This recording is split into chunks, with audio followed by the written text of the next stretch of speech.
হর হর মহাদেব। তো আমাদের টার্গেট পূরণ হতে চলেছে, বুঝতেই পারছো। যেটা বলছিলাম আমরা টার্গেট পূরণ করবো, তো আমরা পূরণ করতে চলেছি। এই দেখো, বুঝতেই পারছো, এটা সূর্য পাহাড় উঠছি, মানে পাই করে ফেলবো আজকে। গড়িয়ারি নদী কাছে করে থাকবো, যেন কাল সকালে যেন ওই 9:30 10টার সময় করে যেন গড়িয়ারি নদী ঢুকতে পারি, সেরকম ইয়ে করে থাকবো।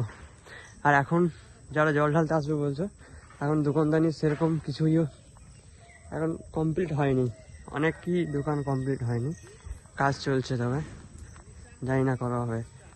এটা 2য় সোমবার, তাই এত ভিড়ও নাই গো। 3য় সোমবার একটু ভিড় হবে, এখন জমবে, তখন থেকে শ্রাবণী শুরু হবে। আর এখন তো বাংলার শ্রাবণ চলছে, তাই বাঙালিদের একটু ভিড় বেশি। চলো, হর হর মহাদেব, সূর্য পাহাড়।